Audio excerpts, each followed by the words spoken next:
Nocautecast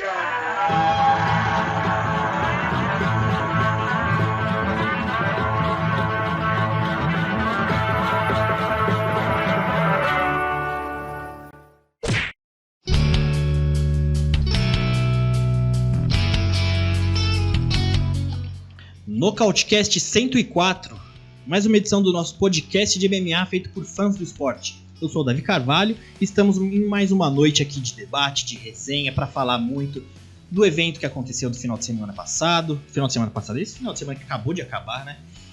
Vamos falar também de novidades, de muita coisa que tem para discutir, futuro dos pesos leves, tem bastante coisa bacana. Antes disso, eu vou apresentar meus amigos que estão aqui fazendo parte comigo da resenha. Thiago Sampaio, boa noite, meu amigo, mais uma vez com a gente aqui, queria agradecer demais a presença, seja muito bem-vindo. E o Thiagão tem um motivo especial para estar aqui com a gente hoje. Boa noite, Thiagão. Fala, Davizão, boa noite. Primeiramente, muito obrigado pelo convite para participar desta edição do Nocautecast. Esta é a minha segunda participação, a primeira foi no grande debate com o grande amigo Léo Salles, e agora como participante do programa normal, mas tem um motivo especial e depois que você citar, vou dizer que eu estou me sentindo Conor McGregor por causa disso. Show de bola. Com a gente também, diretamente de Las Vegas, Lorenzo Fertitta, ex-dono do UFC. Tudo bem, Lorenzão? Como andam as coisas por aí, meu amigo? Boa noite, Davi. Boa noite, Thiago. Por aqui tudo bem, tudo tranquilo. E vamos falar de coisa boa aí. Vamos falar desse card aí que foi bombástico e já aproveito para deixar saudação também para o pessoal do chat aqui, o Jackson e a Érica, que já entraram falar conosco. Boa noite a todos. Boa, meus amigos. E o Thiagão, a presença dele ilustra que, além também de ser um jornalista que acompanha MMA, que tem vários projetos, já participou de vários projetos, tanto comigo quanto que a gente já acompanhou bastante aí no sexto round, decisão dividida. E vou trazer ele mais vezes, já vou até aproveitar aqui da presença do meu amigo já para falar que eu vou chamar ele mais vezes, mas o motivo especial é que hoje ele está aqui porque ele foi o melhor no palpitão do Nocautecast, que a gente começou o nosso palpite lá, e na semana do evento que aconteceu na quarta-feira, né, Neil Magny versus Michael Chiesa, naquela semana ele foi o melhor, né, Thiagão? Como que foi isso? Foi o melhor do ranking ali do evento?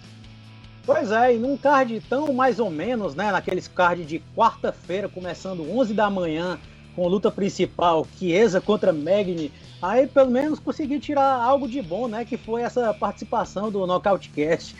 Só Show. Que o porquê que eu falei que tô me sentindo McGregor, porque me informaram que o vencedor iria mandar um áudio de 1 minuto com tema livre, mas aí eu deixei o comentário lá no Instagram. Não, comentário não. Áudio não, eu exijo uma participação na bancada do Nocautecast. Então pronto, falei e aí aconteceu. Ou seja, tudo que o McGregor fala não acontece também. Então pronto, então eu tô me sentindo aqui. Mítico Thiagão. Isso aí, o Thiagão foi primeiro ali, teve 13 pontos, né, na rodada, porque nós estamos fazendo o ranking ali por rodada, então por evento, né? O melhor daquela rodada participa com a gente. A semana passada foi o Arthur, né, Fertitta? Exato, isso. Arthur Torres, lá do grupo. Isso, o Arthur Torres também está no nosso grupo do WhatsApp. E essa semana foi o Thiago Sampaio. Com ele... ele foi em primeiro, né? E depois teve o Danilo Martins abaixo do Thiago com 12 acertos. E o Messi Orsano com 12 acertos também empatados ali. Já tivemos um bom número de participantes ali. Tivemos 27 participantes nesse segundo palpitão. E desse último evento, que foi o 257, tivemos bastante, até foram 30 e alguma coisa que eu não lembro. Mas esse a gente faz participação na semana que vem dos melhores, do melhor ranqueado, que a gente vai anunciar lá no nosso Instagram também. Então, se você não segue a gente no Instagram, por favor, @Nocautecast. Se quiser participar do nosso grupo do WhatsApp, manda uma DM lá no Instagram mesmo. É por lá que a gente faz a inserção do pessoal no nosso grupo. Então manda uma mensagem, né, uma inbox ali do nosso perfil do Instagram, com o seu número, que a gente coloca você no grupo do WhatsApp. Então, assim... Davi, Oi? nesse último palpitão tivemos 38 participantes e tivemos até gente caindo no antidoping, no doping, né? Sim. Teve gente caindo do doping. Teve, Fertita, se eu não me engano, nesse também que o Thiago foi o melhor, eu acho que teve um no doping também. Só que esse próximo, né, da semana que vem, a gente já vai destacar ali. Thiagão, o que é o que o pessoal que cai no doping? O pessoal coloca os palpites depois do evento. Só que a gente tem o horário. A gente tem o horário, né? Quando você faz o seu palpite, ele já vai com o horário e com o seu e-mail. Então, quando a Bia Batista, que faz, né, a seleção o placar ali, ela já vê pelo horário e só vale até começa a luta do preliminar. Dali pra frente. Aí a usada pega. Ali a usada pega e já tivemos aqui se eu não me engano, essa semana que você foi o melhor, e eu acho que teve um cara também, se eu não me engano. Mas enfim. Teve sim, Davi. Teve um Dilachol lá que tentou tirar o cinturão do Thiago. É verdade, o cara chamava de acertou todos os palpites, né? Espertão. Você vê, né? Dilachol já voltou do gancho dele aí da usada, já fazendo besteira. Mas enfim. Bom, é isso aí. Parabéns, Thiagão. Estamos juntos aí. Valeu.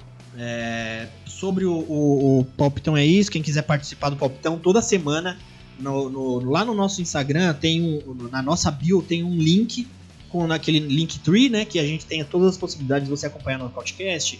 Tem o nosso Twitter, enfim, e lá tem uma opção, palpitão. O palpite que acontece, né, da semana, ele sempre vai estar disponível depois da pesagem dos atletas, porque não corre o risco de cair luta, né? Ou corre menos risco, porque luta cai até 5 minutos antes do evento, geralmente. Então é isso aí. Se quiser participar, fique esperto, já se inscreve, já siga a gente lá no Instagram. Quiser participar do nosso grupo, manda um ADM e fique esperto aí, sempre depois das pesagens já tem o palpitão corrente lá disponível. Certo, rapaziada? Vamos ver o André G e a Bia Batista que participaria com a gente. Os dois estão com problema na internet. A Bia, ela falou que pode ser que ela volte, consiga entrar mais tarde. Se ela conseguir, a gente já insere ela aqui no nocaute, com a gente. O André G, eu acho que ele não vai conseguir mesmo. Certo, pessoal? Então, podemos aqui dar início à nossa resenha do evento passado, que foi o UFC 257 Poirier versus Conor McGregor, que rolou lá em Abu Dhabi, nos Emirados Árabes, na Ilha da Luta, né? E foi um evento bacana, né? Com muita coisa importante nesse evento. Não é só porque ele foi numerado e tem... não, esse não teve disputa de cinturão. Não é porque ele foi só numerado e tem Conor McGregor que ele já é importante, mas tiveram algumas lutinhas ali que deu uma empolgada na gente.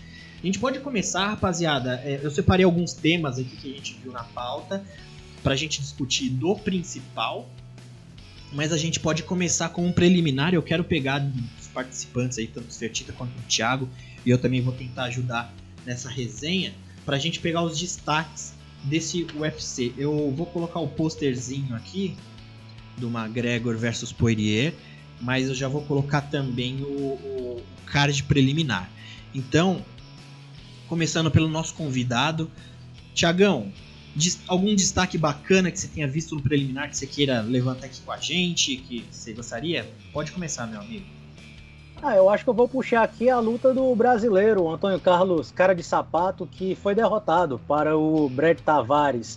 O Cara de Sapato, ele vinha numa situação complicada, né? Porque ele vem de 2 derrotas e vem de lesão, passou um longo tempo sem lutar e volta contra um cara que tem um certo nome na organização. A gente pode chamar o Brett Tavares de um veterano e seria a oportunidade do brasileiro, quem sabe, já voltando para o ranking se vencesse. Mas, infelizmente, ele não conseguiu ter uma boa atuação. Não podemos dizer que ele não tentou, né? Porque ele tentou imprimir o jogo dele, que é o jogo de quedas. Ele tem um jiu-jitsu de excelente nível, mas o Brett Tavares é aquele cara que ele pode não ser excelente em nenhuma área, mas ele é bom em todas, né?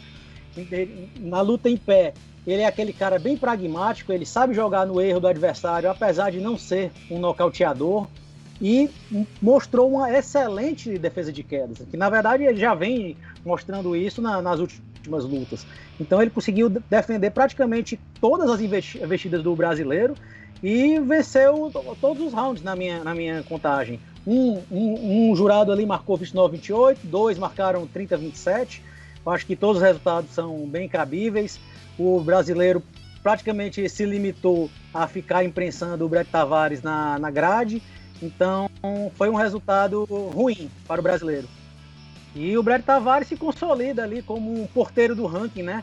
É um cara que sempre está ali pelo top 15 na parte de baixo da tabela. Quando pega alguém de um nível mais alto, ele bate na trave, mas ele tem um lugar cativo na organização. E para o brasileiro, a situação tá um pouco complicada. Vamos torcer para que ele não seja demitido e, quem sabe, ganhe uma nova chance e volte a reencontrar a vitória. Maravilha. E, Thiagão, no seu feeling aí, você acha que com essa onda que tem falado aí de demissão do UFC, você acha que a gente acredita que ele corra um risco, mas você acha que vai ser o caso agora? O risco sempre existe, não é?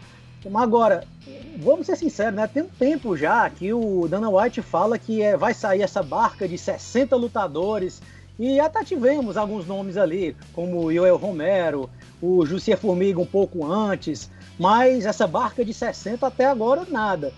E nós sabemos que o Dana adora também um fogo de palha, né? Adora meter medo para poder instigar os lutadores, para poder fazer média com os empresários e por aí vai. Então, o meu palpite, assim, baseado em nada, é que o brasileiro talvez ganhe uma nova chance, até porque tivemos lutadores com resultados até piores ganhando novas chances. Como, por exemplo, o Vinícius Mamute vinha de 3 derrotas e ganhou uma nova chance. Só que perdeu, né? Ele não aproveitou. Temos o Sam Alvey, aí, o querido Sam Alvey, já está com luta marcada, vai enfrentar o Zach Cummings. Então, eu acho que o Cara Sapato, por ser um campeão do TUF, é um cara que é importante para o Brasil. Quem sabe quando acabar essa pandemia e voltar a ter eventos por aqui também, ele pode figurar em cards. Então, eu acho que mais uma chancezinha talvez ele receba, mas garantia de nada. Show de bola.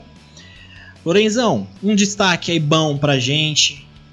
Davi, não que a luta tenha sido muito empolgante, mas eu acho que para o futuro falaremos muito do nome do Arman Tsarukyan, que ganhou do Matt Frevola. É um lutador de bom nível, ele já tinha vencido o Davi Ramos e o Olivier Aubin-Mercier, e só perdeu no UFC na estreia dele, que foi a luta contra o Islam Makhachev, mas foi uma luta que ele pegou em cima da hora e ainda conseguiu fazer a luta da noite. Então é um atleta novo, é um atleta que tem um jogo muito sólido no chão, em pé também, e eu acredito que ele vai, por ser novo, né, e ter um potencial de crescimento muito grande, eu acho que ele vai incomodar muito nessa categoria ainda, a partir do ano que vem, mais ou menos. Um lutador pra gente ficar de olho aí. Show de bola. Eu tava dando uma olhada, essa luta que aconteceu na peso galo feminino da Juliana Penha versus Sarah McMahon, né? Duas meninas, a Juliana Penha tava vindo de uma ela teve um período que ela parou por lesão, depois ela foi mãe, depois ela fez o retorno. Contra quem que ela teve uma derrota, a Penha, e ela encarou a Sarah McMahon, que é aquela lutadora difícil. Eu acho que até eu tava na dúvida que a Sarah McMahon é uma lutadora meio que não uma porteira ali, mas ela tá ali também para atrapalhar, que era meio que uma prova para Juliana Penha para ter, se ela veio, né, voltou de vez desse período que ela estava parada e voltou já com derrota pro UFC. E se ainda era uma menina que a gente pode apostar. Então a luta começou ali, a Sarah McMahon conseguindo se defender bem de todas as investidas da Juliana Penha, chegou até pegar as costas da Penha em alguns momentos. Eu falei, putz, a Juliana Penha não tem jeito mesmo, né? Ela parece que não vai. E a luta até que teve um reviravolta que a Juliana Penha conseguiu finalizar a Sarah McMahon. Então, assim, foi um dos últimos respiros ali. Foi um último respiro, não. Foi um respiro bom, né, Thiagão, pra Juliana Penha aí, pelo menos continuar ainda na caminhada dela do UFC, porque acho que se tivesse uma derrota agora, principalmente contra a Sarah McMahon, que é uma menina meio constante, vence boas lutadoras, mas também perde, é uma menina que, como eu gosto de ver, aquelas que estão ali só para atrapalhar na categoria, né? Se a Juliana Penha não passasse, ia ficar meio complicado, né, Thiagão? Com certeza. Só uma pequena correção. A Juliana Penha, na verdade, ela voltou com a vitória sobre a Nico Montanho. Depois de mais de 2 anos de inatividade, que foi justamente quando ela foi mãe. Mas na luta anterior, ela foi bizarramente finalizada pela Germaine de Randamie, que é uma striker, né, um especialista no Muay Thai. E ela chegou a apagar na guilhotina ali no 3º round. E era uma luta que, se ela vencesse, provavelmente ia carimbar um title shot, já que é uma categoria tão rasa, né, a peso galo feminino. A Amanda já praticamente limpou todas as desafiantes. Se ela vencesse aquela luta, provavelmente seria ela, já que seria um confronto inédito com a Amanda, mas ela acabou finalizada. Então, essa luta contra a Sarah McMahon era muito importante para ela carimbar o lugar dela de novo ali no top 5, na parte de cima do ranking, e quem sabe deslumbrar uma luta contra a Amanda, né? E vamos lembrar que a Sarah McMahon é uma espécie de ticket para ser campeã, né? Porque Ronda Rousey venceu ela, a Miesha Tate também venceu e a própria Amanda Nunes também venceu. Então, o primeiro passo ela deu, né? A Juliana Penha. Agora, o outro que é vencer a Amanda é um tanto mais difícil. E eu acho que também não vai conseguir o title shot agora, até porque a Amanda vai defender agora o cinturão dos penas contra a amiga Anderson. E nem tem tanta pressa ainda, né? Porque não tem nenhuma urgência em nenhum nome na categoria dos galos para desafiar a Amanda agora. Então, deixa a categoria andar mais um pouco para ver quem vai ser a desafiante. Mas foi uma boa vitória, sim. Da luta do Movsar Evloev contra o Nick Lentz. O Evloev, outro valor para a gente ficar de olho aí. Prospecto muito interessante para o futuro. E o Nick Lentz, que se aposentou após a derrota, no seu aposentadoria. E a finalização tava com gosto de finalização essa luta, né, Fertita? Porque o Nick Lentz estava tentando ali, ele tentou umas 2 ou 3 guilhotinas, que o Evloev estava vacilando, mas não impediu dele levar a derrota, né, o Evloev. Exato. E eu quero só citar aqui também o querido Khalil Rountree, ele não emplaca mesmo, não é? Ele chegou no UFC com um certo hype, porque se diziam que era o cara que havia nocauteado o Anderson Silva nos treinos, mas ele sempre decepciona quando pega algum desafio um pouco maior. Ele chega até a dar uma esperança, assim, por exemplo, quando ele teve aquela atuação bem segura contra o Eric Anders, mas depois ele mostrou que é só mesmo um cara que é só mais um na categoria dos meio pesados, e perdeu para o Marcin Prachnio, que é um lutador que estava 0-3 no UFC, não havia convencido ninguém, e agora conseguiu a primeira vitória, né? Salvou o emprego dele, com certeza seria demitido se perdesse mais essa. Foi um resultado até meio contestado. Eu marquei a vitória para o Rountree, mas foi uma luta que decepcionou bastante, não dá para reclamar de nada, não. Então, Rountree é outro que não vai surpreender se em breve pegar a barca também e der tchau para o UFC. E a situação dele é tão estranha porque ele é um cara conhecido como ouvi falar que ele nocauteou o Anderson, né? Porque ninguém ainda confirmou essa história, né, Thiagão? É aquele, eu ouvi falar que ele nocauteou o Anderson. Então, assim, ninguém confirma, ninguém quer falar nada, então ele fica nessa aí de ouvir falar. Tinha um comentário sobre um cara de sapato. O Bomber Friends BR. Cara de rapariga não pode ser demitida. E a Erika mandou aqui, a Juliana Penha pedindo Amanda Nunes. Manada Nunes, ela falou aqui. Então Amanda vale por várias leoas. Manada. Qual que é? Coletivo de leoas é manada? De repente eu tô viajando aqui. A Juliana perdeu para a Germaine. Eu tava com essa derrota na cabeça que ela foi finalizada pela Germaine de Randamie. E a Erika falou que o corretor foi criativo dessa vez, porque eu acho que foi o Manada. E nessa categoria peso galo, que ainda está em formação, né, Davi? A Juliana Penha, que é a número 7 do ranking, vence a Sarah McMahon, que estava atrás dela, e já pede a Amanda em seguida. É um pedido à primeira vista absurdo, né?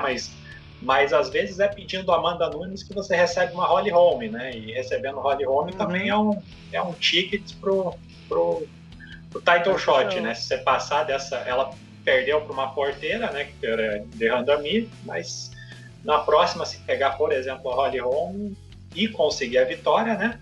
Até lá, a Amanda Nunes já vai ter lutado contra a amiga Anderson, pode retornar e quem sabe, né, ela consiga com um bom timing aí algum title shot nas categorias. Boa. O Pedro Henrique falou que o Mestre Orsano tá assistindo BBB. Certeza, hein, Pedro Henrique. O Orsano é... O El Cid mandou um boa noite. Boa noite, El Cid. O Jackson de Souza também, nosso amigo lá do nosso grupo de WhatsApp, falando que foi garfo. De quem? Ele deve ter falado do Roundtree, né, que foi garfo. O Joadson Carvalho também, do nosso grupo. A atuação do Roundtree contra o Anders foi de elite. Infelizmente, aquele Roundtree não apareceu mais. O Jackson de Souza e o Eric Anders, que tomou 30-26 ou 30-25 desse Roundtree.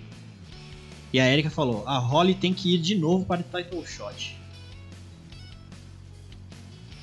E ela falou também, eu duvido que a Amanda queira lutar com a Germaine de novo. A Germaine, o Fertita falou da Holly Holm, mas é a dupla do paredão ali pro title shot da Amanda, né? A Germaine e a Holly Holm.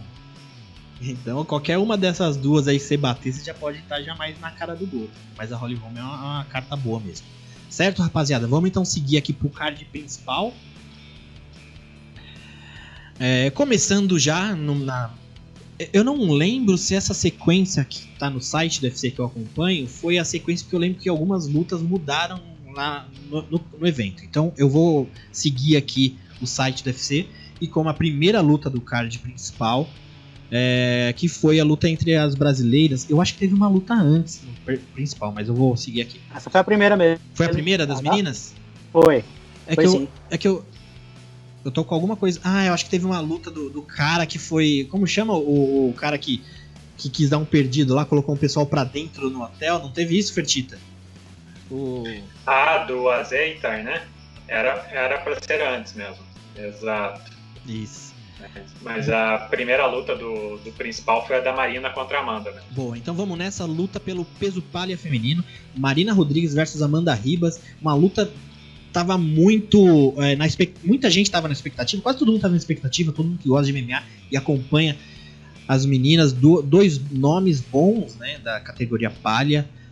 A Marina Rodrigues veio do Contender, que estava vindo numa sequência boa, até teve um empate, uma derrota, aquilo que deu uma freada na carreira dela e colocou muita gente em dúvida, e até ela também ficou nessa sensação que muita gente estava duvidando dela. No entanto, que o discurso dela para essa vitória depois foi isso, e ela já estava até meio que falando isso nas entrevistas da semana aí da luta, falando, agora vocês vão conhecer quem é a Marina Rodrigues, e foi uma performance muito bonita sobre a Amanda Ribas também, que é uma menina que já estava num hype no UFC, assim, o UFC como evento de entretenimento estava apostando muito nela, porque é uma menina inteligente, ela sabe se expressar, muito expressiva, faz piada, já tá falando inglês bem. Ela tem, nesse aspecto, ela tem uma diferença da Marina, que é uma menina mais contida, né? Por mais que a Marina também seja uma menina inteligente, saiba se expressar, saiba o que ela quer na carreira dela, só que a Amanda Ribas tem aquele negócio mais da espontaneidade, que tem um carisma que todo mundo gosta. Então acabou que eu mesmo, no palpitão, eu fui de Marina Rodrigues, eu fui apostando. Falei, não, eu vou apostar na Marina Rodrigues, que eu quero, se eu acertar, eu vou ganhar um pontinho a mais aqui, porque eu também tava achando que a Amanda Ribas ia estar melhor na luta, no entanto que ela era a favorita ali. Então foi uma luta bem bacana. A Marina Rodrigues, ela fez um jogo muito inteligente, ela jogou muito em linha, né? Então golpes em linha, impedindo da entrada da Amanda Ribas, mas mesmo assim a Amanda Ribas conseguiu entrar, né, em queda ali, conseguiu quedas, mas também a guarda da Marina Rodrigues por baixo também foi muito inteligente, ela soube se proteger bem, e eu sempre tive dúvida do jiu-jitsu, dúvida assim, né, a Marina Rodrigues não é a menina oriunda da luta agarrada, né, ela vem do striking ali, da luta em pé, e o jiu-jitsu dela sempre foi muito mais defensivo do que qualquer coisa. E essa luta, pra mim, assim, deixou um pouco mais de impressão, que eu acho que ela consegue ir mais longe do que eu tava achando até então. Porque ela não vai finalizar ninguém, né? Pode ser que aconteça, a Germaine de Randamie finalizou a Juliana Penha, porque não a Marina também não finalizar, mas não dá pra esperar isso muito dela. Mas pelo menos o jiu-jitsu defensivo foi bem bacana e acabou nocauteando. Thiago e Fertitta, a gente já tinha visto, né, o Murilo Bustamante quando lutou pelo UFC há muito tempo, não lembro qual a edição, que ele teve que finalizar 2 vezes, né, na mesma noite, finalizou uma vez. Eu acho que era o John McCarthy que tava nessa do Murilo Bustamante. Aí, não, eu não vi, ele não bateu, a luta voltou, ele foi lá e finalizou de novo. E agora nós tivemos a Marina Rodrigues teve que nocautear a Amanda Ribas 2 vezes, porque ela acabou acertando uma sequência, um cruzado bonito na Amanda Ribas, que a Amanda Ribas já caiu tonta, caiu feio, assim, quando a pessoa cai de rosto no octógono, né, no tatame, assim, caiu de rosto, ainda conseguiu virar. Marina Rodrigues foi pra cima ali, só que o Herbie Dean, todo mundo fala, sempre quando eu falo, o pessoal acha que eu tô pegando pesado com o Herbie Dean, mas eu não gosto do Herbie Dean, cara. Ele é um árbitro que claro que tem uma experiência enorme, tem anos aí de experiência no UFC, mas eu acho, o que eu não gosto no Herbie Dean é que ele faz muita luta, né? Se você pegar os números do Herbie Dean com relação a outros árbitros, é muito maior do que os outros, então quando você trabalha mais, você tem chance de errar mais, né? Então o Herbie Dean, pra mim, ele tem uma coisa de insegurança em alguns momentos de luta que não poderia ter. Qualquer pessoa pode ser insegura no octógono ali, qualquer lutador, qualquer pessoa de fora, menos o árbitro central. O árbitro central não pode ser inseguro, né? E ele tem umas coisas de hesitação. Tudo bem que não foi tão grave nessa luta, mas teve o fato que ele ficou tão em cima ali que a Marina Rodrigues achou que ele estava vindo para separar, levantou e ele falou, não, eu não acabei a luta. E ela teve que voltar para a luta e nocauteou a Amanda Ribas, que já estava semi-nocauteada, já estava num momento que ela não devia nem estar vendo onde ela estava. E acertou mais uma sequência de golpes, mas foi aquele nocaute em pé, né? Igual a Amanda fez com a Honda, né? Que a pessoa fica fora do ar ali. Então, uma baita performance, né, Thiagão? Você ficou muito surpreso, porque eu queria ver as 2 lutadoras bem do evento, só que eu sabia que uma delas ia perder, infelizmente. Então eu aproveito para curtir a vitória da Marina Rodrigues e torcer para que a Amanda Ribas volte mais forte. Mas o que você achou dessa vitória da Marina, Thiagão? Eu não fiquei tão surpreso, pois eu tinha consciência do talento na luta em pé da Marina Rodrigues. Mas, de fato, a forma como a luta vinha sendo vendida, né, só existia a Amanda Ribas. Ninguém falava em Marina Rodrigues. Mas até se justificava o hype em cima da Amanda Ribas, porque ela vinha de 4 boas vitórias no próprio UFC, em cima de boas adversárias, como a Mackenzie Dern. Olha onde é que tá aí a Mackenzie Dern, que é um outro ótimo produto. A Amanda Ribas dominou ela praticamente. Havia vencido a Randa Marcos, que é uma wrestler de bom nível. E na última venceu a Paige VanZant, que apesar de ter resultados inconstantes, ela é uma estrela, né? É uma lutadora que sempre teve muito hype em cima dela. E a Amanda tirou pra nada. Então, era justificável que ela fosse a favorita nas casas de apostas, fora todos os elementos que o Davi já falou. Ela é uma menina bonita, ela é carismática, então ela é um ótimo produto a ser vendido pelo UFC. Mas a Marina Rodrigues também é uma excelente lutadora e pouco se falava nela, né? E eu até entendo que a Ribas fosse mesmo um pouco favorita, pois a Marina Rodrigues já havia tido algumas dificuldades com lutadoras oriundos da luta agarrada, como a Randa Marcos, a Cynthia Calvillo, que por coincidência essas 2 lutas foram empate, e na última luta ela foi derrotada para a Carla Esparza, que eu considero uma lutadora de elite da categoria peso palha, mas foi uma decisão dividida. Eu acredito que poderia ter ido para qualquer um. E no próprio UFC, a Marina Rodrigues venceu lutadoras de ótimo nível, como a Tícia Torres e a Jéssica Aguilar. Então, eu sabia que se a luta fosse ficar em pé, a Amanda teria sérios problemas. Mas, no primeiro round, a Ribas fez o jogo certo, imprimiu ali o jiu-jitsu dela, apesar de não oferecer tanto risco, pois acho que a Marina Rodrigues é uma lutadora bem grande para a divisão dos palhas. Então, a impressão é que ela consegue sair, mesmo estando por baixo, ela consegue sair na força bruta mesmo, só com o tamanho dela. Mas eu achei que no segundo round a Amanda Ribas se equivocou ao tentar trocar na curta distância contra uma lutadora que tem um Muay Thai de excelente nível, como a Marina Rodrigues. Então, a Rodrigues estava mesmo levando vantagem naquele segundo round e bambeou a Ribas, até que o Rubidin cometeu aquela lambança, né? Pode até dizer que não separou. De fato, não separou, não. Mas ele meteu a cara no meio das duas e ainda encostando na Rodrigues.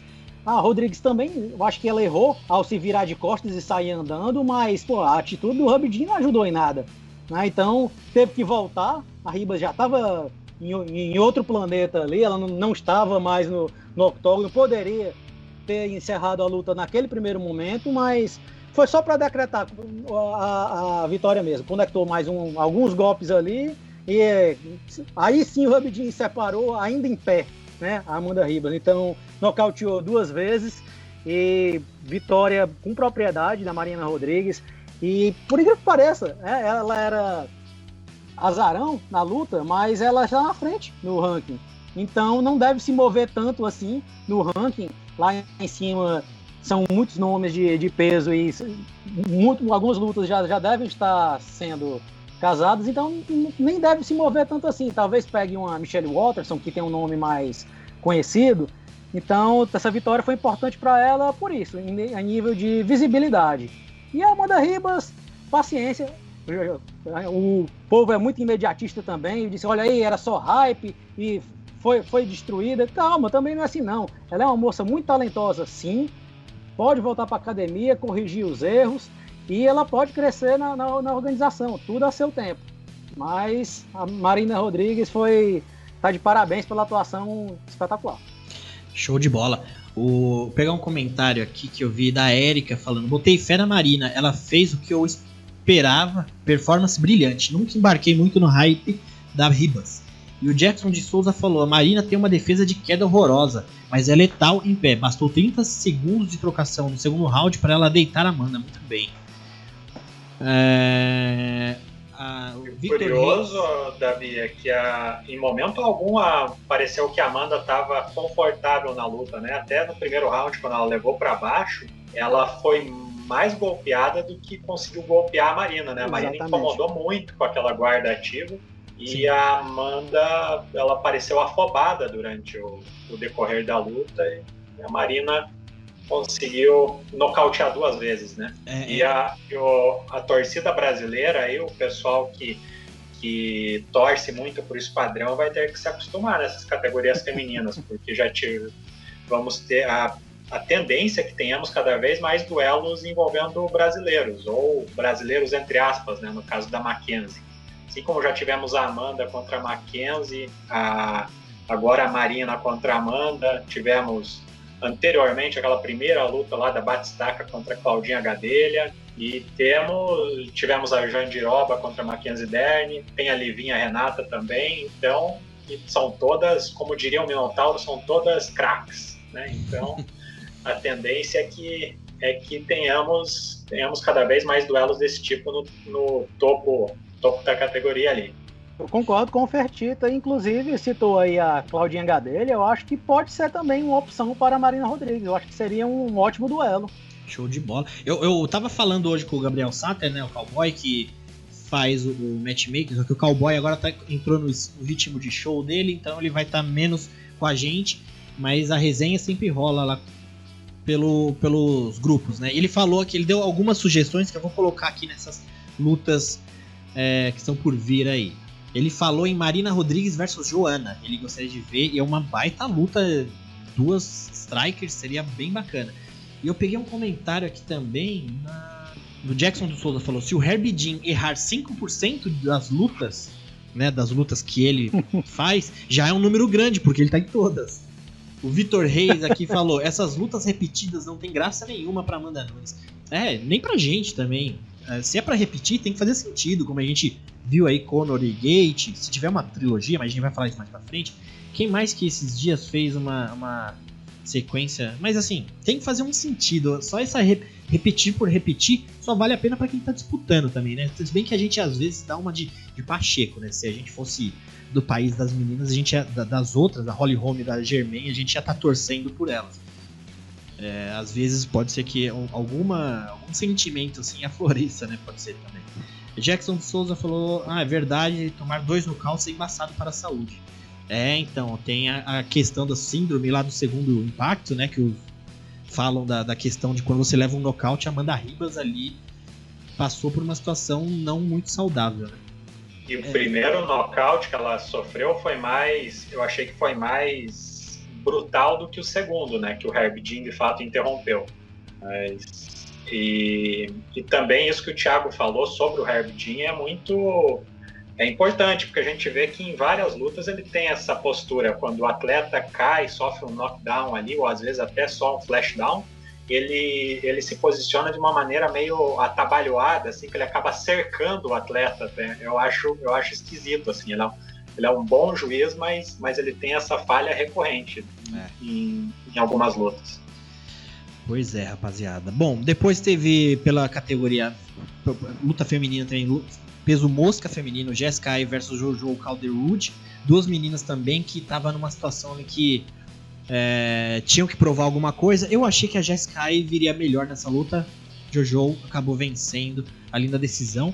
Mas vamos falar agora das lutas principais. Se alguém quiser fazer algum comentário da Jessica Ai e da Jojo também. Eu acho que o UFC também faz um esquema, né, na sequência das lutas, porque faria mais sentido a Marina Rodrigues e a Amanda Ribas estar acima dessa Jojo e Jessica Ai, né?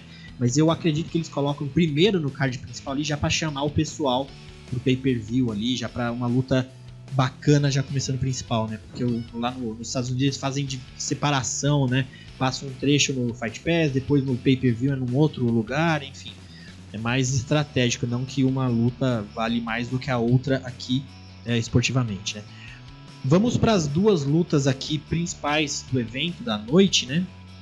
Que são duas lutas que valem pela mesma categoria, né? Pela categoria leve, e que quer dizer muito aí com o cenário dos leves, que é um dos motos do nosso cast de hoje.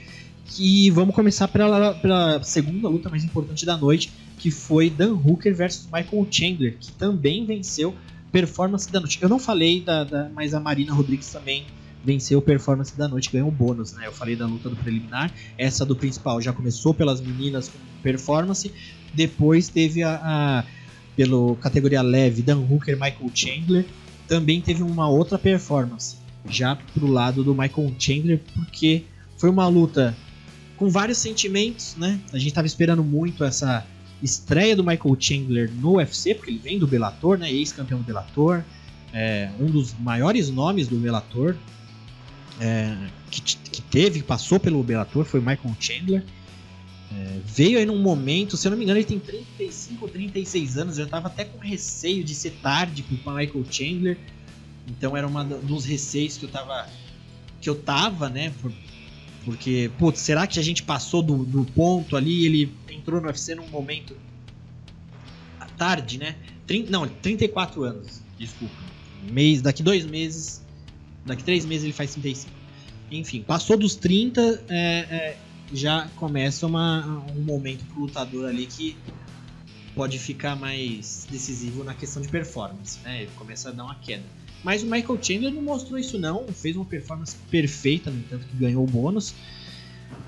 Aos 2 minutos e 30 do primeiro round ali, e como eu falei, essa luta tem vários gostos, vários sentimentos. Legal ver o Chandler chegando no UFC já com esse nome, com essa performance, mas também quando a gente começou a nossa ligação aqui, eu e o Thiagão, já comentei do Dan Hooker, a gente falou, puta, a gente ficou frustrado com o Dan Hooker, baita lutador que a gente sempre gostou de ver, com performance. Ele teve aquela luta com o próprio o Dustin Poirier também, que foi visto como uma das melhores lutas do ano lá. Então a gente tava vindo com aquele Dan Hooker em mente, né? Fez uma luta também sanguinolenta aquilo com o Edson Barbosa, que foi até onde o corpo dele aguentava. Então aquele cara que vai... Eu pensei, quando essa luta começou, eu pensei, independente do resultado, se for um lutão, se o Chandler não estrear bem, ou se tem que pelo menos ser um lutão. E acabou que foi uma luta rápida, Dan Hooker com um receio muito grande, o Chandler indo pra cima, até o Chandler meio que reclamando, assim, meio que reclamando baixinho, assim, pô, você não vai... O Hooker fazendo aqui, girando ali no octógono, o Chandler tentando ir pra trás, e o Chandler foi inteligente, porque ele pegou exatamente nessa estratégia do Hooker de ficar girando no octógono ali, né, rodando, fugindo da mão mais forte do Chandler. o Chandler deu um golpe com a direita, se eu não me engano, no corpo ali, que fez o Hooker abaixar e continuar o movimento pro lado direito, onde o Chandler pegou com a mão esquerda ali no queixo do Hooker, e dali foi o começo do fim pro Hooker. Thiagão, vários sentimentos mesmo essa luta tem, né? Sem dúvida, até porque existia uma expectativa muito grande pela estreia do Michael Chandler no UFC. Uma estreia, digamos, até tardia, né? Pois ele era um dos principais lutadores do Bellator. Lá ele conquistou tudo que tinha que conquistar. Então, existia ainda uma certa interrogação em como ele iria reagir na maior organização de MMA do mundo, né? Porque, quer queira, quer não, tivemos exemplos que floparam no UFC. Então, será que o Michael Chandler vai vingar contra lutadores da elite, ou ele vai entrar no time do Will Brooks, do Hector Lombard, do Ben Askren? Então, essa foi a vitória avassaladora com um nocautão em 2 minutos e meio. Era o que ele precisava para já chegar chutando a porta e entrar lá na cabeça do ranking, entrar no top 5. Pois era uma estreia contra o adversário, digamos assim, mais vencível do top 5, da categoria dos leves, que é uma das mais difíceis do UFC, porém ainda é com um dos caras menos populares dali, que é o Dan Hooker. E se ele vencesse numa decisão morna, talvez ele nem convencesse tanto assim, e ainda ia ficar um certo pé atrás em relação a ele. Então ele fez o que precisava, nocauteou ali em 2 minutos e meio, ficou bonito na foto, deu o mortal para trás lá enquanto o Hooker estava caído no chão. No discurso pós-luta, desafiou todo mundo, desafiou Conor McGregor, Dustin Poirier, o próprio Khabib, que ninguém sabe se volta ou não, mas ele seguiu o manual ali perfeito para ficar bem na organização e ser vendido como uma estrela, que eu acredito que o UFC está tentando fazer isso com ele, e ele fez o que deveria. Mas, como mesmo falou, foi uma mistura de sensações, porque cadê aquele Dan Hooker com sangue nos olhos que a gente conhece? Que fez uma luta violenta contra o Paul Felder, que venceu por decisão dividida, poderia ter ido para qualquer um. E na última luta ele fez uma lutaça contra o Dustin Poirier.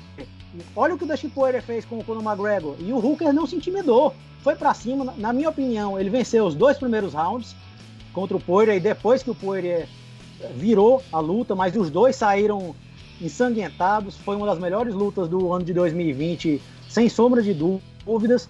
E agora ele se mostrou completamente intimidado, circulando, andando para trás, até que foi encurralado na grade ali, caiu com o soco do Chandler e não teve mais para onde ir. Então ele praticamente não entrou para lutar. Foi uma atuação muito estranha do Hooker. Até o final da luta, ele tirou as luvas, jogou a luva no centro do octógono. Não sei se ele vai se aposentar ou não sei o que está acontecendo na vida dele fora do octógono, mas certamente não é o Dan Hooker que nós conhecemos. Eu não vi ele que jogou as luvas no octógono, eu não cheguei a ver isso. Sim, mas não deu discurso depois da luta. Na verdade, ele não deu entrevista, né? Até porque o UFC dificilmente entrevista quem acabou de ser nocauteado. Mas ele tirou as luvas enquanto o árbitro já estava levantando a mão do Chandler. Já tirou e jogou ali, mas não falou nada, até agora não se pronunciou. Show. Ô Fertita, a Erika fez uma pergunta aqui. Será que a saúde do Hooker não ficou prejudicada depois da última guerra com o Poirier? Você acha? Bem não fez, né? Bem não. Com certeza, Davi. É uma boa pergunta. Ele veio de 3 guerras, né? Contra o Poirier, anteriormente contra o Felder, que o Thiago falou. Depois ele fez uma luta muito disputada também contra o Al Iaquinta, que ele venceu com um pouco mais de sobras, né? Mas foi uma luta dura também. E talvez seja aquele caso das guerras cobrarem o preço, né? Ele que só tinha sofrido um nocaute na carreira até hoje, que era aquele contra o Edson Barbosa, né? Um senhor nocaute, que pareceu não ter cobrado o preço naquele momento, né? Mas quem sabe pode ter acontecido sim, né? Porque realmente, como vocês falaram, a performance dele surpreendeu negativamente, né? Ele respeitou o Chandler mais do que eu imaginava.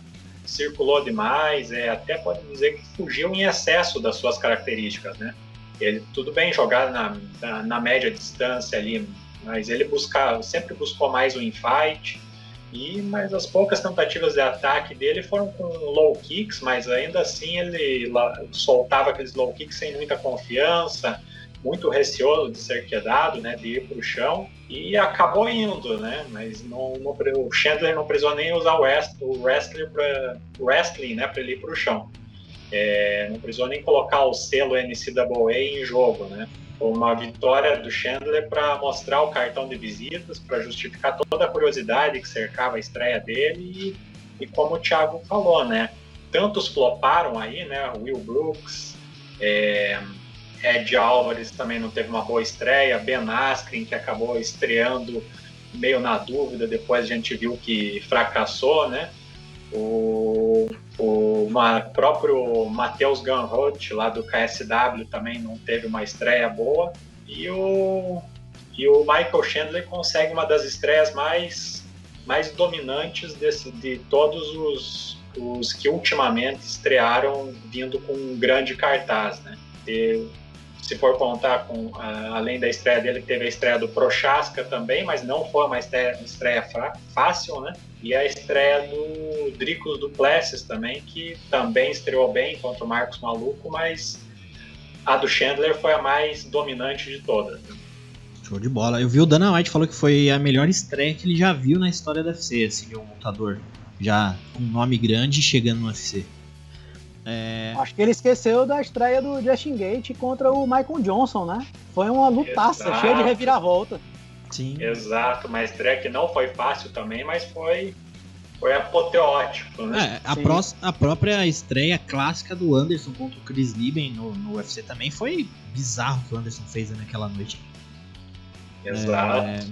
O Vitor Reis aqui falando... em alguns casos depende mais da quilometragem de quantos danos o atleta recebeu na cabeça do que da idade, como parece ser o caso do Chandler. Depois ele falou também, talvez o Hooker e o Poirier devem ter perdido pelo menos uns 5 anos de vida útil. Cara, isso aí cobra, o tempo vai cobrar. A Erika falou, a Erika fez a pergunta pro que a gente colocou aqui para responder. E o Joadson falou, Chandler chegou já com chances de roubar a vez do Charlinho. Então, isso aí é o risco. Vamos pra luta principal, falar do que transcorreu na luta. Depois a gente vai fazer meio que uma resenha sobre essa categoria das possibilidades que a gente pode ter aí. A gente já falou a gente enxerga como um GP ali dos leves, tá rolando, né? Vamos ver qual vai ser o próximo passo. Mas vamos falar da luta principal, que foi pela também a categoria leve, Dustin Poirier versus Conor McGregor, que também teve a performance da noite. Provavelmente foi luta da noite, os outros ganharam como nocaute, porque antes o UFC fazia isso, né? Dava um prêmio de nocaute, o outro de finalização e um de luta da noite. Agora ele chama tudo de performance. Mas foi a vitória do Dustin Poirier sobre Conor McGregor. Pegou, até pelas médias que a gente pega dos palpitões, a gente participa, né? A gente tem um palpitão do Nocautecast, a gente participa do palpitão lá do canal Contra Golpe também, tá bem bacana, quem quiser acompanhar também, tá saindo toda semana. E pelas médias que a gente vê, até pela questão de favorito e azarão ali, tava todo mundo acreditando que o McGregor ia ser aquele McGregor que a gente conhece, né? O cara que do nada consegue virar uma luta, não virar, mas ele coloca toda a alma dele na luta ali, que vira a luta do McGregor, né? Só que dessa vez não foi desse jeito, né? O Poirier, diferente da luta anterior, você vê que o Poirier estava muito emotivo na luta anterior, ainda mais por ter aquele trash talk todo. Dessa vez não teve o McGregor legalzão aí, talvez a gente tenha até um novo nome aí, né? Quando tem Caim no nível do mar. Quando a gente fala esses nomes, a gente pode imaginar que o McGregor o quê? Baderneiro que dá certo, porque é aquele que... Porque quando veio o McGregor, a Bianca falou no McGregor Coach. Esse McGregor Coach aí não deu certo não. Mas foi uma luta onde todo mundo estava considerando, né? Eu acho que foi até o Khabib que falou que o começo era pro Conor e o final da luta era pro Poirier. E realmente, de fato, o Conor começou melhor na luta ali. A movimentação, o Conor estava muito rápido, e no entanto que o Poirier já começou a buscar queda no começo da luta ali, E quando eu vi aquilo, eu tava até participando de uma live lá do nosso amigo Tarso Doria, lá na Twitch. Uma live durante o card principal, que foi bem bacana também. Eu não sei se tá online, eu não entendo essa parada de Twitch. Eu não sei como funciona, foi a primeira vez que eu participei, então não sei se tá lá ainda pra alguém conferir ou não. Não sei se é só ao vivo, sei como funciona no YouTube. Mas eu tava participando lá e a gente tava discutindo essa luta e a gente tava vendo que o Poirier, de forma inteligente, já no começo da luta, começou a ficar estranho na distância ali. O Conor McGregor é um cara que sabe controlar muito bem a distância, né? Já ficou meio diferente pro Poirier e recebeu alguns cruzados do Conor que são golpes muito fortes. Já buscou queda e foi muito inteligente. E o primeiro round foi ali o Poirier tentando pegar no ground and pound ali, conseguir alguma coisa ali por cima. Quando acabou o round e voltou pro segundo round, eu até comentei isso, falei, a gente só tem que ter receio que esse é o jogo do Poirier de tentar queda ali, é uma coisa que cansa. Ele voltou no segundo round, eu tive a impressão de ele estar mais lento que o Conor. Mas ali começou um jogo do Poirier que já tinha começado um pouco no primeiro round também, a questão dos chutes ali. E o curioso nessa live com o meu amigo Tarso Doria, eu falei dos chutes, só que eu falei de uma forma ao contrário, porque eu via os chutes do Poirier e eu via o McGregor colocando peso na perna que recebia os chutes. Então eu tava achando que o McGregor tava defendendo aqueles chutes. Aí eu falei pro Tarso, falei, cara, esse chute aí tá toda vez que o Poirier dá um chute e o Conor parece que defende, dá uma aflição quando você... Porque chute defendido dá ruim pra quem desfere o golpe, né? O Anderson Silva é o maior exemplo aí. Então eu tava com aflição daqueles chutes defendidos, que eu tava achando que tava sendo defendido. Eu tava achando que tava dando ruim pro Poirier. Eu falei, puta, mano, ele vai machucar o pé, ele vai ficar insistindo nesses chutes. E pra mim eu tava vendo tudo ao contrário. Eu tava percebendo os chutes, mas eu tava percebendo ao contrário. Porque foi o diferencial. E aquilo tirou a movimentação do Conor McGregor, que fez o Poirier crescer na luta, né? Thiagão e o Lorenzo, começar com você. O Poirier, ele fez diferente do que a gente estava esperando, vai ser uma luta mais pra frente de Poirier, mas ele soube contabilizar e ele teve um gameplay perfeitinho, né? Essa luta teve vários erros e acertos. Tanto o acerto do Poirier no gameplay, como o erro do McGregor também o André G comentou no nosso grupo do WhatsApp hoje também. Saiu alguns memes na internet, né? O que o Aldo tá imaginando hoje quando ele vê que um dos segredos para bater o Conor era acertar chutes, né? E o André G falou muito bem, ele falou, a gente tem essa questão do chute do Aldo, mas o McGregor parece que nessa luta não chutou, né? Eu lembro que antigamente o McGregor, todas as lutas dele, ele começava com chute alto, um chute rodado, e era uma marca do McGregor. Se pegar as lutas contra Denis Silver, Chad Mendes, próprio Poirier, o primeiro golpe do McGregor era um chute. Geralmente um chute rodado, que é aquele para meio que mexer com o psicológico do cara ali. E cadê os chutes? O que você achou, Lorenzo? Duas estratégias ali meio falsas, falhas. Uma falha do McGregor, que eu achei, e uma do Poirier, que deu muito certo, né? No entanto, que foi diferente do que a gente achou. Poirier, no começo da luta, se deu bem. Pois é, Davi. Quando começou a luta, que o Herb Dean não tinha nem autorizado os lutadores a lutarem ainda, e o McGregor já estava no centro do octógono ali, eu já pensei, lá vem aquele começo com chute rodado, né? Não foi o que aconteceu. Mas o que eu achei interessante é que no duelo, né, entre dois lutadores extremamente talentosos, né, venceu aquele que sabe suportar melhor os momentos adversos, né? A gente sabe que o McGregor, por mais talentoso que seja, ele não tem como uma das principais valências dele a característica de virar lutas, né? E o Poirier, sim. A gente lembra que nas últimas lutas ele superou momentos bem difíceis, né? Venceu uma luta contra o Hooker depois de ter perdido os 2 primeiros rounds. Conseguiu vencer os 3 rounds seguintes na visão dos juízes, mas teve que passar por esse perrengue aí. Nocauteou o Gate também no momento em que ele mais sentiu os low kicks. Ele precisou passar pelo pior momento dele na luta para conseguir nocautear, né, o Gate. Aquela revanche dele contra o Álvares também, ele teve reviravolta. E contra o Holloway também, né? Por que não? Ele começou muito bem a luta contra o Holloway, mas depois o Holloway no terceiro round ele começou a equilibrar as ações, ganhar no volume, e depois disso Poirier de novo tomou as rédeas da luta, né? Então, e nessa luta, mais uma vez, ele soube crescer nas adversidades, né? No minuto inicial de luta ele já colocou para baixo, mas não conseguiu um domínio no chão. Depois no clinch na grade que o McGregor conseguiu, soltando aquelas ombradas dele com joelhadas no corpo, também conseguiu vantagem. E quando a luta saiu do clinch, tivemos só trocação no decorrer dos rounds, o McGregor conseguiu conectar os golpes mais limpos, conseguiu se sair melhor na trocação e venceu o primeiro round, né? Então, ou seja, o Poirier não estava em vantagem naquele momento, estava incomodado, mas o interessante é que nesse momento ele já estava achando o caminho das pedras para vencer a luta, né? Mesmo em desvantagem, ele já no final do round ele já começava a chutar por dentro, por fora da base do Conor, e como você falou, né, o Conor em momento algum tentou levantar a perna para defender os chutes, né? Ele tentava deixar a base fixa, plantar a base ali, e vimos que não foi a melhor estratégia possível, né? O Poirier, mesmo conseguindo dar esses low kicks que incomodavam a movimentação do McGregor, ele ainda assim passou por maus momentos no segundo round. O Conor, na trocação, ele conseguiu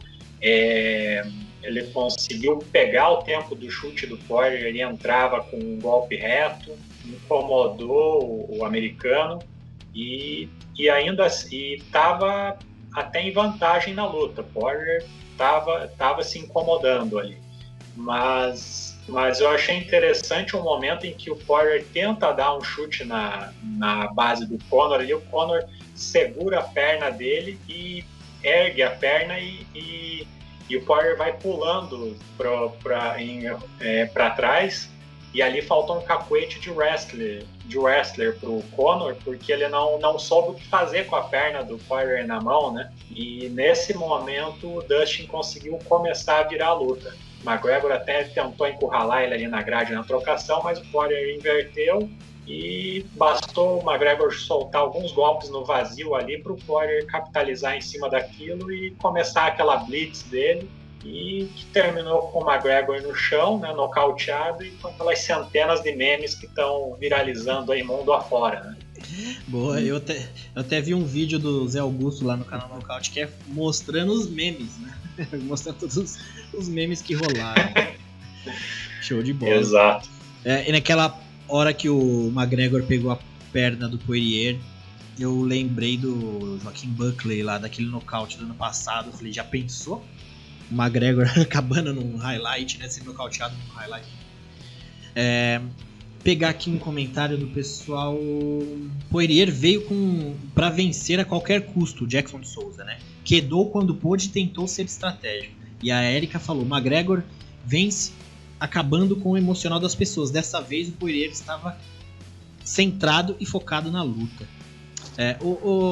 Tiagão, pegar do Vitor Reis aqui também, sem tirar os méritos do Poirier, de forma alguma, mas vocês acham que a falta de trash talk pode ter sido um dos motivos da derrota do McGregor? Isso que eu ia comentar com você agora, Thiago. A gente viu aí o McGregor, né, o coach McGregor, como a Bianca Batista disse, e também teve uma das coisas que o McGregor falou logo depois da luta, que foi a falta de ritmo dele, né, que ficou um tempo sem lutar e isso cobrou um preço. Você acha que são coisas que a gente pode colocar na conta, Tiagão? A falta do trash talking, né? O fator psicológico na luta. Teve muita amizade entre os dois. O McGregor fazendo propaganda do whisky dele, o Poirier fazendo propaganda da pimenta que ele tem lá, Diamond alguma coisa. O McGregor fazendo propaganda da pimenta do Poirier. Você acha que isso pesou também, Tiagão? Você acha que é uma coisa que a gente pode considerar? A falta de ritmo, sem dúvida. Até porque o Conor McGregor, ele tem uma frequência muito baixa de luta.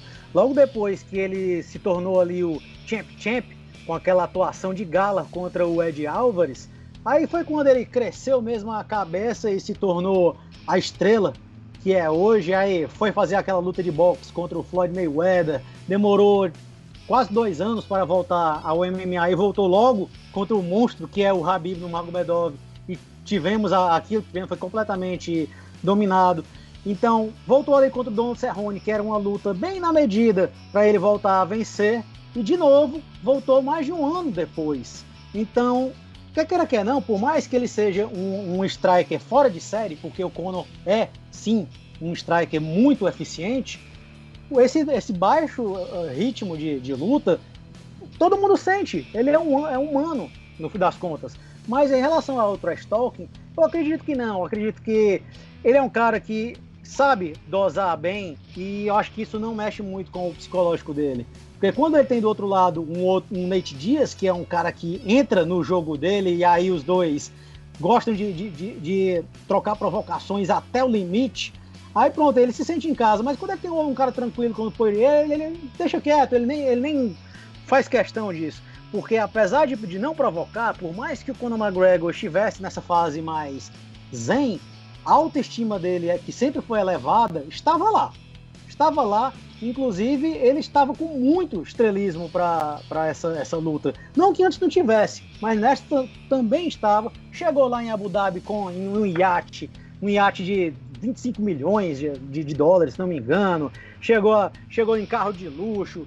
Então, ele parecia que estava lá numa confiança de que seria mais uma luta, ia ser um replay da primeira luta contra o Dustin Poirier, que ele nocauteou com certa facilidade, e esqueceu que do outro lado tem um cara de excelente nível, um cara que evoluiu muito da primeira luta entre eles. Ele já estava falando lá e que queria a revanche com o Khabib e que ia nocautear em 60 segundos, o Dana comprando esse discurso dele e já vendendo por aí já a revanche, até descartando o Dustin Poirier, e parecia que o Conor estava lá tranquilo com essa narrativa, parecia que ele ia chegar lá e nocautear. Mas do outro lado temos um lutador que subiu de categoria.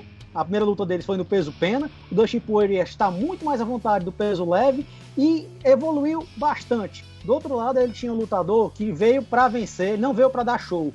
E foi o que aconteceu. O Dustin Poirier aguentou algumas bordoadas do Conor McGregor, e nós sabemos que o Conor costuma se frustrar quando ele não consegue nocautear rápido. Isso aconteceu na primeira luta contra o Nate Diaz, que era na categoria dos meio-médios ali. E aí, quando ele acertou o direto de esquerda dele, que é um golpe que derruba qualquer um, e o Nate Diaz nem balançou, o Conor dizia, opa, peraí, e agora? Como é que vai ser? E o Dustin Poirier aguentou. Ele até sentiu alguns golpes, mas o que foi que ele fez? Poirier foi pra luta agarrada, virou o wrestler, tratou de levar pra grade lá. Lá ficaram trocando ombradas, mas foi o tempo em que o próprio Poirier se recuperou também. E levou outros também, levou outros socos em cheio também o Poirier, mas mostrou que a resistência do Poirier tá em dia. E foi fazendo o jogo dele certo ali, minando a base do Conor, que sequer se preocupou em defender aquele chute. Isso tirou bem a base do Conor McGregor. E aí no segundo round foi aquilo que vimos, né? Quando o Poirier conseguiu aquela inversão na grade ali e teve espaço, foi uma avalanche de golpes que o McGregor desabou. Então foi uma atuação estratégica, digna de palmas mesmo do Poirier.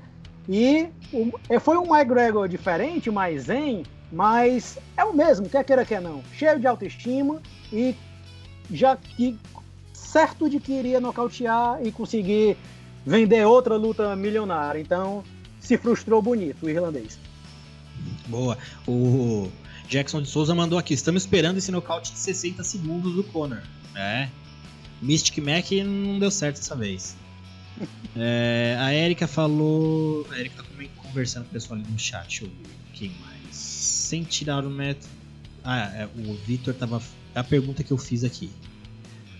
Aí ele comentou aqui, ó. Eu fiz essa pergunta, né? Que eu perguntei do Trash Talk ali, porque o McGregor não tentou entrar na cabeça do Poirier. E na luta, isso foi determinante, pois é. Bom, o Lorenzo, a gente vai comentar já depois desse assunto da categoria dos leves, né? Do futuro aí. E eu acho que a gente pode tirar o McGregor desse momento, né? Que tá, assim como o Hooker também estão de derrotas ali. Aliás, deixa eu pegar aqui o que o Cowboy sugeriu pra mim na conversa. Ó, Hooker, ele ele sugeriu o Ferguson. E pro Conor, ele sugeriu o Nate Diaz. São 2 nomes também que podem fazer parte desse nosso próximo papo aqui. Mas, ótimos casamentos. Mas, Lorenzo, o que você imagina pro Conor agora? O que você imagina pra ele depois dessa derrota aí? É que assim, é uma pergunta que se deixar a gente tem milhões de respostas, né? Mas tenta uma coisa mais lógica assim de casamento. Se bem que tem tanta possibilidade. O que você acha, Lorenzo? Vai, manda ver. Então, agora com essa derrota, tchau, Manny Pacquiao, tchau, Jake Paul, Logan Paul, sei lá qual desses youtubers aí. Quem é quem, né? Eu espero que essas ideias tenham morrido nocauteadas com o Conor.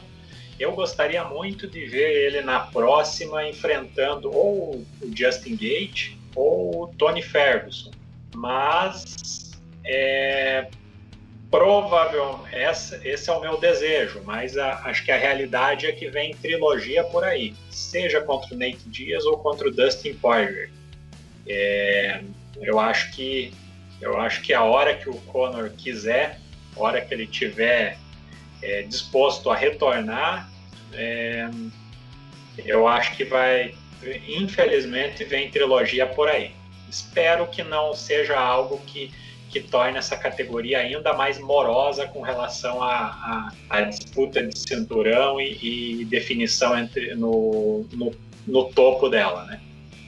Show de bola. Eu vou puxar aqui também uma charge que eu fiz. Eu acho que eu fiz ela antes do evento, se eu não me engano, mas ela ainda cabe no momento, que é essa charge aqui de uma situação onde o Dana White aqui, o carequinha de costa, tá chamando o Khabib pra brincar. E tá perguntando se ele pode brincar, e a mãe do Khabib ele tá falando não, né, em russo.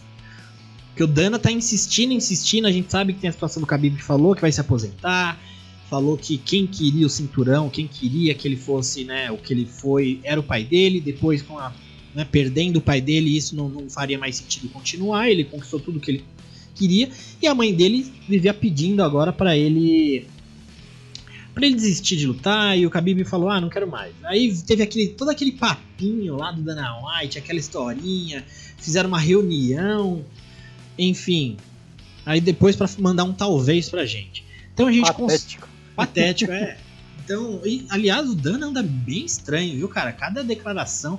Aí vem o negócio dos streamers lá, que ele fez meio com terrorismo, falou que já tinha alguém que foi pego, que já sabia, tava ouvindo a casa do cara, já sabia o que o cara tava fazendo.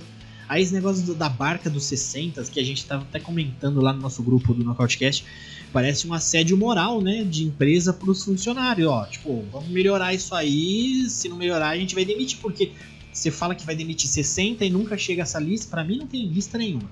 Enfim, essa história do Dana, ele que resolva com o Khabib. Já puxei aqui uma artezinha que quem que jogou no Twitter foi o Igor Meloto, nosso amigo também, que é uma ótima conta para você acompanhar no Twitter, se bem que essa arte não é dele, é que eu sei que ele tá acompanhando de algum lugar que aqui na arte dele não tem. Mas enfim, Igor Meloto já esteve com a gente aqui no Nocautecast, sempre tá, ele é sempre convidado nosso aqui, quiser participar, também tá no nosso grupo do WhatsApp lá, e também faz tem uma página no Twitter bem bacana pra acompanhar. Não sei se tá vazando pra vocês aí, mas tá caindo uma chuva aqui, mano. Então pode ser que o barulho da chuva esteja vazando. Vou fechar a janela. Então, tem uma arte aqui que é um possível torneio GP aí dos pesos leves, né? Então tivemos aí McGregor versus Poirier. Já teve um campeão, Poirier.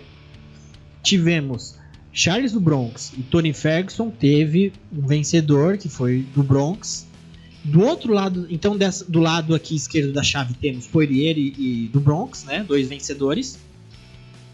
E do outro lado da chave temos Justin Gaethje, vazio ali, sem ninguém. Embaixo temos Dan Hooker e Michael Chandler, com o vencedor Michael Chandler, né. Nessa arte aqui tá como se o Justin Gaethje já tivesse na mesma posição do Chandler. Então seria um possível também embate. Justin Gaethje versus Chandler. E do outro lado, Poirier versus Charles do Bronx, para assim definir os finalistas para um cinturão que possivelmente vai ficar vago, porque o Khabib não vai voltar, né?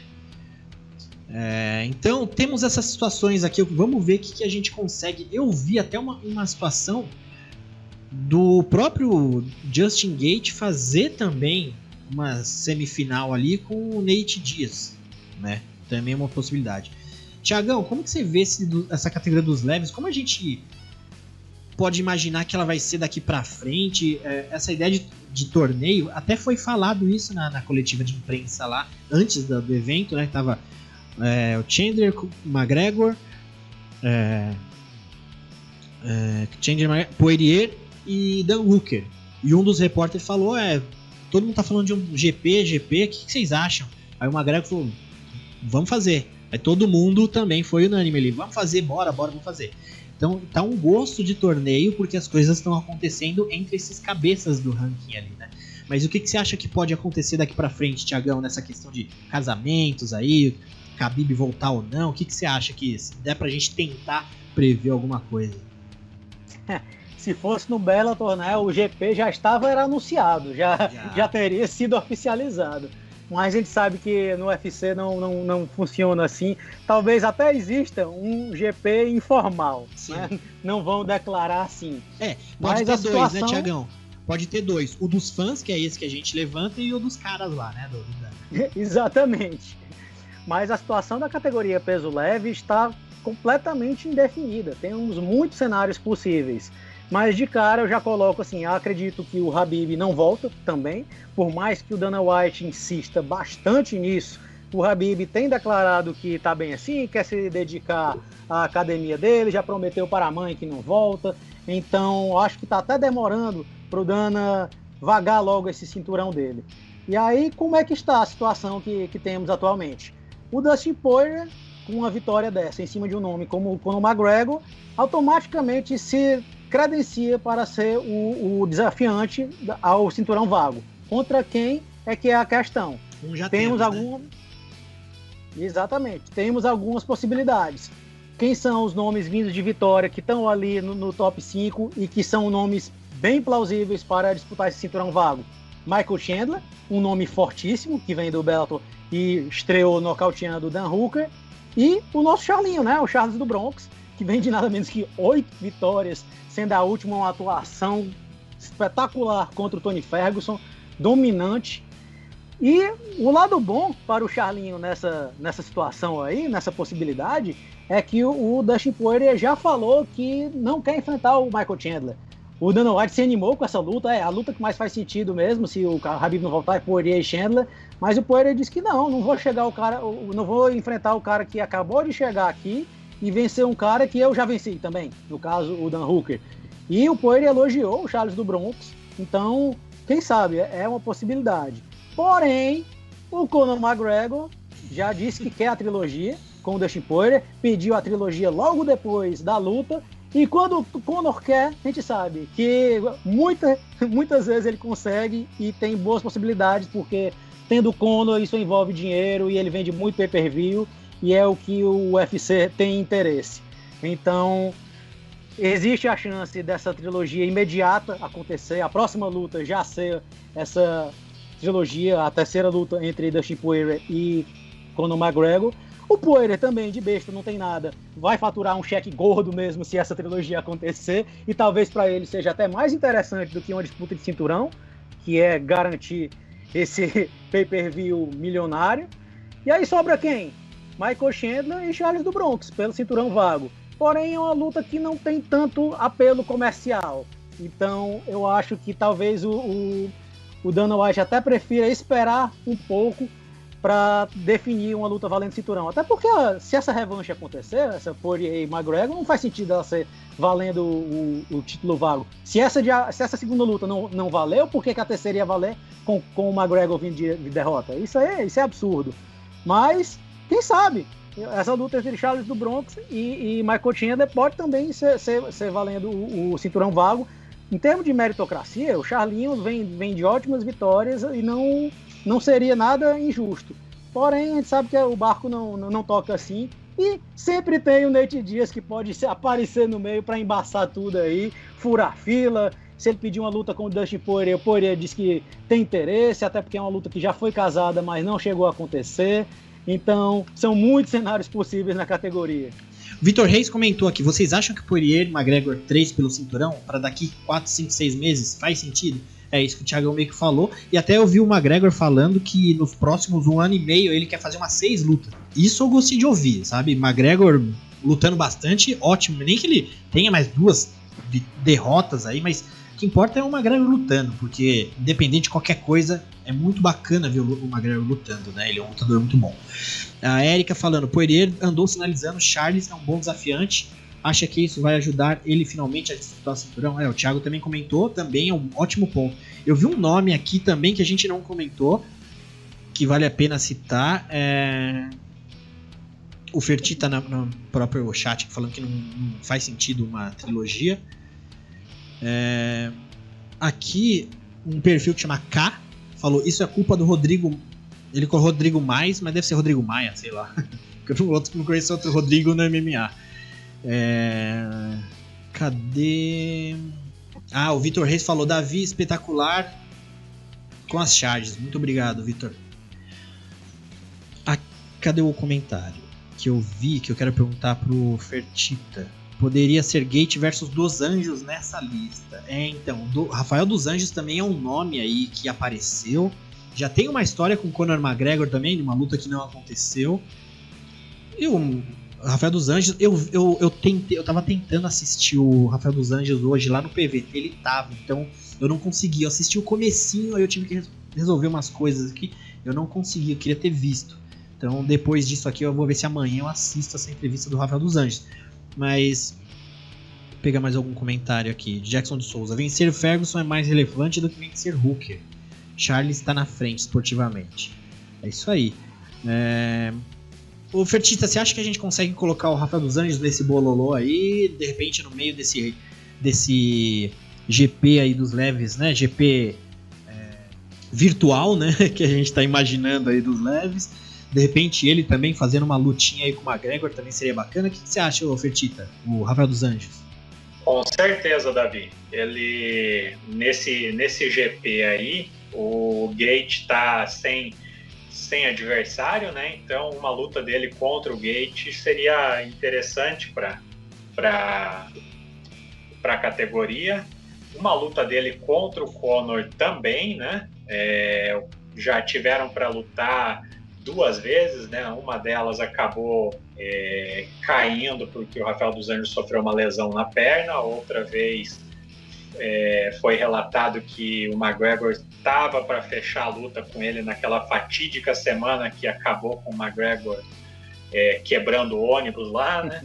Então eles já têm essa narrativa. E embora o Rafael Dos Anjos esteja na 7ª posição do ranking, atrás até do Dan Hooker, ele tem o carimbo de ex-campeão da categoria, né? Ele tem essa carteirada para dar, né? Então, uma luta dele contra o Conor, caso o Conor assim queira, né? Ou uma luta dele contra o Gate, que é como o nosso participante aí no chat sugeriu, eu acho que seria uma ótima para o retorno do brasileiro aí.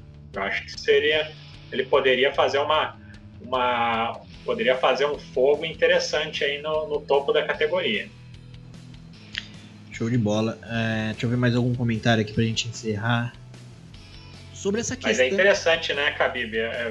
Perdão, Davi. O Khabib, ele, em momento algum, ele falou que iria retornar, né? Todas essas palavras saíram da boca do Dana White ou do Ali Abdelaziz. O Khabib, em momento algum, ele falou que aceitaria algo assim, né? Não, pareceu mesmo ficou com cara de forçação de barra, né? E eu acho que ele não voltaria nem se o McGregor tivesse vencido em 1 minuto. A única coisa que ele fez foi dar uma leve provocada no McGregor depois da derrota. Mas acho que retornar se fosse para retornar só contra o Saint-Pierre, mas como o próprio Saint-Pierre falou que não sente falta de lutar, só de vencer, então acho que nem isso empolga para o Dana tentar iniciar alguma negociação. Acho que o Khabib é questão de tempo para ele anunciar a aposentadoria mesmo. Ia ser até melhor, né, para poder finalmente a categoria andar. Assim, meus desejos pessoais, as lutas que eu realmente queria ver eram Dustin Poirier contra Charles do Bronx, valendo o título vago, Justin Gaethje contra Michael Chandler para definir o próximo desafiante, e Conor McGregor e Nate Diaz 3, que é a Money Fight que iria vender bem. Show de bola, rapaziada. Bom, esse aí foi o UFC 257. Tudo que a gente conseguiu tirar foi isso. E vamos... A Bianca, se ela estivesse aqui hoje, ela não conseguiu entrar, então sinal que a internet dela não voltou mesmo. Se ela estivesse aqui, ela ia trazer algumas novidades da semana. Eu consegui levantar algumas aqui pra gente só comentar. Uma delas que eu vi que saiu aqui o Big Marcel, né? Marcel Dorf, que tem lá no Twitter, tanto também no Instagram, um cara que sempre posta lutas que fecharam ou estão já em momento final. Dificilmente ele posta alguma luta que não rolou, mas ele já colocou aqui de Robert Whittaker versus Paulo Costa Borrachinha, que vai rolar 17 de abril. Claro que ele não é a fonte, né? Ele tirou aqui do Sherdog.com, que foi da onde ele tirou, mas eu sei que o Marcelo Alonso hoje também comentou em algum lugar que eu não vi onde, mas eu vi o pessoal comentando que uma das fontes também era o Alonso, né? Uma luta bem bacana, 17 de abril, Borrachinha versus Whittaker. Não é pelo... E é o atalho perfeito para o Borrachinha se ele para cravar a revanche com a Adesanya, né? Se vencer o Robert Whittaker. Mas vencer o Robert Whittaker é uma missão nada fácil. O atalho perfeito, porém o adversário mais difícil, né? Não tem outro atalho. Tem que ser o Whittaker. Só que pro jogo do Borrachinha, o Whittaker é o pior, né? Com certeza. Tem uma outra novidade, uma notícia que eu vi aqui passar pra gente comentar. Ô Lourenço, o que você acha aí de Borrachinha e Whittaker? Então, como vocês falaram, é o caminho mais curto, né? Mas também é o mais difícil, né? Eu acho que se o Borrachinha quisesse um caminho menos difícil para o cinturão, eu acho que se ele lutasse contra o Marvin Vettori e depois vencendo lutasse contra o Darren Till, ou numa ordem, esses dois, mas independentemente da ordem, eu acho que seria mais fácil ele ganhar desses dois e conseguir o title shot novamente do que ganhar só do Whittaker. Eu acho que o Whittaker é um jogo muito complicado para ele, mas ele quer o caminho a bater aquele que pode levar ele novamente a enfrentar o Adesanya, né? É um casamento muito complicado para ele, mas não tem como, se o Adesanya continuar na categoria, né? Não tem como negar o title shot pro vencedor dessa luta, né? Ninguém vai conseguir passar na frente desses dois. Ainda que tenham sido dois que foram nocauteados por ele, né? Não consigo imaginar, por exemplo, o Darren Till ou Marvin Vettori ou o próprio Jared Cannonier, que estão ali próximos no ranking, conseguindo alguma vitória ou algumas vitórias nesse meio do caminho que venha a bypassar o vencedor dessa luta entre Borrachinha e Whittaker. Mas o jogo é muito favorável pro Robert Whittaker. Boa. O Jackson Souza que falou, se o Adesanya ganhar do Blachowicz, Whittaker versus Borrachinha deve valer o cinturão interino. Talvez ele falou aqui no deve uma vontade dele, né? Porque eu acho que essa luta, pelo que eu vi aqui, não vai valer cinturão. Mas eu acho que ainda teria que fazer mais uma luta. O Whittaker merece, né? Mas Borrachinha, não sei. Pelo complicado, menos... né? A pessoa ir lutar pelo cinturão vindo de derrota, né? Exato. Seria o caso do Borrachinha, né? Eu acho que seria mais justo até o Whittaker contra o Vettori, né? Nesse caso. Sim. O grande X da questão é porque o campeão Israel Adesanya vai disputar o título da categoria de cima, né? Contra o Jan Blachowicz. E aí, se o Adesanya vence, aí então vai travar duas categorias. Eu acho que nunca se torceu tanto para o Jan Blachowicz na vida. Exatamente. O Borrachinha, pelo menos torcida pra ele vai ter aqui, ó. O Jackson de Souza fala, o Whittaker vai jantar. E a Erika falou, não tenho dúvidas, o Whittaker vai moer o Borrachinha. Torcida tem. Bom, Esquadrão Nova Zelândia em peso aí, né? No peso. E outra novidade pra vocês. Isso que vocês nunca imaginaram nesse ocorrido que teve hoje. De novo, ex-campeão do UFC, BJ Penn é preso por dirigir embriagado. Olha a cara de surpresa de vocês. O Fertitta tá com uma cara de pensando, como assim, BJ Penn? Só falta uma McGregor essa semana agora. É a poker face aí pro BJ Penn, né? Boa. John Jones também, né? Quem sabe? A gente pode esperar aí já. Vamos esperar John Jones, McGregor, quem mais? Tem uma galera aí que gosta. Bom, é isso aí, né, pessoal? Novidades aqui. Floyd Mayweather critica McGregor após derrota no UFC 257 e acusa fãs de racismo. Bom, isso aí já são outras coisas que importantes de discutir, mas só menção aqui mesmo. E legal também o Patrício Pitbull provocando o Chandler, né, falando que o papai tava orgulhoso. Agora é a gente torcer também pro Patrício vir pro UFC, né? Ia ser uma adição monstruosa. Espetacular. Nossa. Imagina aí, Patrício Pitbull contra Max Holloway. Puta. Provavelmente ele não viria pros leves, né? Seria o Pena ali. Putz, seria lutaça. Bom, é isso aí, né, pessoal?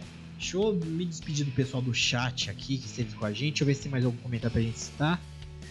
Se surgir um campeão incontestável com 2 ou 3 defesas, pode criar interesse em Khabib. Pode ser, o Vitor Reis. E o Jackson de Souza falou, Esquadrão Nova Zelândia.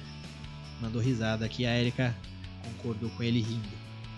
Bom, pessoal, queria agradecer todo mundo aqui do chat, a Erika, o Jackson de Souza, o Vitor Reis, que estão aqui mais interagindo com a gente. Teve mais gente que interagiu ali mais pra cima, o Joadson Carvalho, também nosso amigo lá do grupo. Se bem que aqui todo mundo é do nosso grupo de WhatsApp. Como eu falei, quem quiser participar, manda uma DM lá no Instagram. Também dá uma força pra gente, se inscrever no nosso canal, compartilhando com amigos aí, puder fazer essa força, dessa força pra gente, ajuda demais. Certo, pessoal do chat? Muito obrigado pela interação. Até a semana que vem. Bom, Thiagão, muito obrigado, meu amigo, parabéns aí por ter, mais uma vez, ter acertado ali a rodada do Chiesa versus Magny. Foi um evento difícil também de acertar, né? Principalmente essa luta principal. Muito obrigado, meu amigo. Até a próxima, então, aqui no Nocautecast. Agradeço demais, Davizão, pelo convite de estar aqui mais uma vez. Eu que sou um fã do Nocautecast, escuto simplesmente todas as edições, então é um prazer imenso estar aqui com vocês, que já tivemos juntos em outros projetos, desde o 6º round, decisão dividida, agora aqui trocando uma ideia com ninguém menos que o ex-dono do UFC, com o Fertitta. Então, chame sempre que estarei aqui. Boa. Você sabe que o Fertitta, a gente mantém ele aqui para ver se um dia ele patrocina o Nocautecast. Se ele fizer só um patrocínio de um post nosso aqui, já explode. Mas, por enquanto, a gente mantém ele aqui como participante, né, Fertitta? Meu amigo, boa noite. Até a semana que vem, então. Muito obrigado por mais uma aqui. Com certeza, Davi. As negociatas vão acontecendo aos poucos aí, né? Daqui a pouco teremos a nossa reunião de 5 minutos aí, vamos ver o que a gente fecha, né? Tem que ser mais certeira do que a do Dana com o Khabib, né? Pelo menos. Opa, com certeza. Não vamos sair com talvez da reunião. Mas é isso aí, pessoal. Uma boa noite pro Davi, pro Thiago, boa noite para essa galera do chat aí. E agora teremos mais tempo para estudar para esse palpitão aí, ver quem que a gente vai escolher, Overeem ou Volkov. Teremos um tempo a mais para fazer camp, para nos preparar para mitar nesses palpites aí. E boa noite a todos e até a próxima. Boa, pessoal. Na semana que o Thiago, que foi o melhor da rodada do Chiesa e Magny, teve também o melhor da rodada do UFC 257, que a gente vai trazer na próxima edição do Nocautecast. Aí, como a semana que vem não tem evento, a gente vai trazer alguma resenha diferenciada aqui, além de quem foi melhor na rodada 257. Certo, pessoal? Boa noite, muito obrigado a todos, até a próxima. Nostalgicast. Olá, saudações a todos os ouvintes, Fertita na área. Chegou a hora de falar da melhor época do MMA.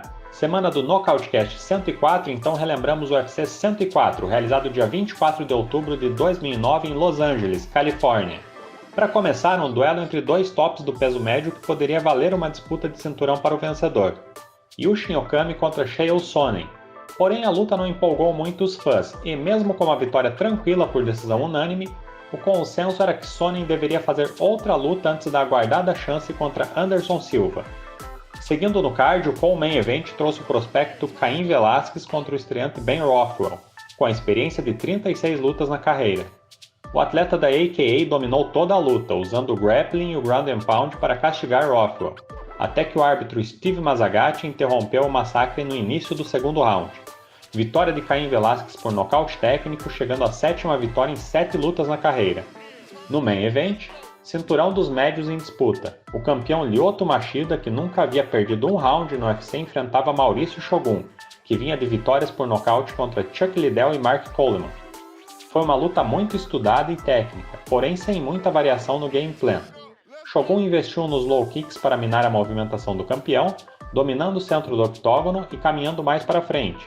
E Lyoto usava o contragolpe para conectar joelhadas no corpo durante os clinches e também tentava pontuar usando o direto de esquerda. No fim, foram 5 rounds mornos e difíceis de pontuar. E quando Bruce Buffer anunciou que The Dragon mantinha o cinturão por decisão unânime, Joe Rogan discordou, Shogun se chateou, o público presente no Staples Center vaiou e Machida mandou o recado.